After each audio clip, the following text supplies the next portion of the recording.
അമരമ്പലത്ത് പുലി വനംവകുപ്പിനെയും നാട്ടുകാരെയും വട്ടം കറക്കി മറയാട്ടം തുടരുന്നു. പഞ്ചായത്തിലെ വിവിധ മേഖലകളിൽ പുലിയുടെ സാന്നിധ്യം തുടർച്ചയായി റിപ്പോർട്ട് ചെയ്യപ്പെടുന്നത് പ്രദേശവാസികളിൽ ഭീതിയും ആശങ്കയും വർദ്ധിപ്പിച്ചിരിക്കുകയാണ്. കഴിഞ്ഞ 10 ദിവസങ്ങളായി മാമ്പറ്റ, കാക്കപ്പൊയിൽ, തോട്ടേക്കാട്, തട്ടിയേക്കൽ തുടങ്ങിയ പ്രദേശങ്ങളിലായി പുലിയെ കണ്ടതായി നിരവധി പേർ രംഗത്തെത്തുകയും വനംവകുപ്പ് സ്ഥിരീകരിക്കുകയും ചെയ്തിട്ടുണ്ട്. വ്യത്യസ്ത സമയങ്ങളിലും ഇടങ്ങളിൽ ലഭിക്കുന്ന സാക്ഷ്യങ്ങൾ കാരണം വനംവകുപ്പ് തിരച്ചിൽ ശക്തമാക്കിയിരിക്കുകയാണ്. ഞായറാഴ്ച 5 മൈൽ ചെന്നായപ്പൊയിൽ ഭാഗത്ത് പോത്തിനെ കെട്ടുന്നതിനിടെ ഒരാൾ ഒരേ സമയം 2 പുലികളെ കണ്ടതായി പറഞ്ഞത് നാട്ടുകാരെ കൂടുതൽ ആശങ്കയിലാഴ്ത്തി. അതേ ദിവസം രാത്രി 1:30 തോട്ടേക്കാട് ടർഫ് മൈതാനത്ത് ഫുട്ബോൾ കളി കഴിഞ്ഞ് മടങ്ങിയ യുവാക്കളുടെ മുന്നിലൂടെ 5 മൈൽ ഇന്ത്യൻ പെട്രോൾ പമ്പിന് സമീപം മലയോര പാത മുറിച്ചു കടന്ന് പുലി സമീപത്തെ പറമ്പിലേക്ക് ഓടി മറയുന്നതായും ഇവർ സാക്ഷ്യപ്പെടുത്തി. ചെട്ടിപ്പാടം പ്രദേശത്തും പുലിയെ കണ്ടതായി നാട്ടുകാർ പറയുന്നു.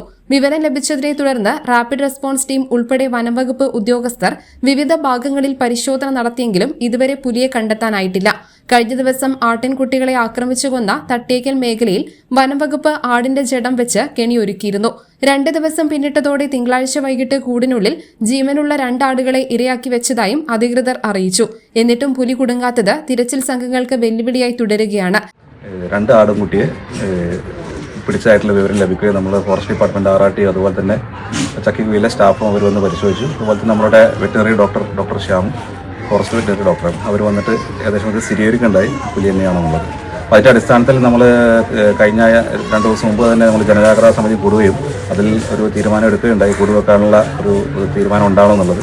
അതിനു വേണ്ടിയിട്ട് നമ്മൾ നാഷണൽ ടൈഗർ കൺസർവേഷൻ അതോറിറ്റിയുടെ നേതൃത്വത്തിലുള്ള ഒരു കമ്മിറ്റിയുണ്ട്, കീഴടങ്ങ സമിതിയായിട്ടുള്ള ഒരു കമ്മിറ്റിയുണ്ട്. ആ കമ്മിറ്റി രൂപീകരിച്ച് അതിന് അംഗീകാരം ഇന്നലെ തന്നെ നമുക്ക് ലഭിക്കുകയുണ്ടായി. തുടർ നടപടിയായിട്ട് നമ്മൾ മുന്നോട്ട് പോകുന്ന സമയത്താണ് ഇങ്ങനെ ഒരു സംഭവം നടന്നത്. നമ്മൾ ഇന്ന് രാവിലെ തന്നെ ആ കമ്മിറ്റി ഓൺലൈനായിട്ടൊരു മീറ്റിംഗ് കൂടുകയും അത് അംഗീകാരം കൂട് വെച്ച് പിടിക്കുന്നതിനുള്ള അംഗീകാരത്തിനായിട്ട് ചീഫ് വൈൽഡ് ലൈഫ് വാർഡന് നമ്മൾ ആ അപേക്ഷ സമർപ്പിക്കുകയുണ്ടായി. അതിന് നമുക്ക് അംഗീകാരം ലഭിച്ചതിന്റെ അടിസ്ഥാനത്തിലാണ് ഇപ്പോൾ ഈ ഇന്നത്തെ സായാഹ്നത്തിൽ തന്നെ നമുക്ക് കൂട് വെക്കാൻ നമുക്ക് സാധിച്ചു. പുലിയുടെ സാന്നിധ്യം സ്ഥിരീകരിക്കപ്പെട്ട സാഹചര്യത്തിൽ പകലും രാത്രിയും പുറത്തിറങ്ങുന്നതിൽ ജനങ്ങൾ ജാഗ്രത പുലർത്തുകയാണ്.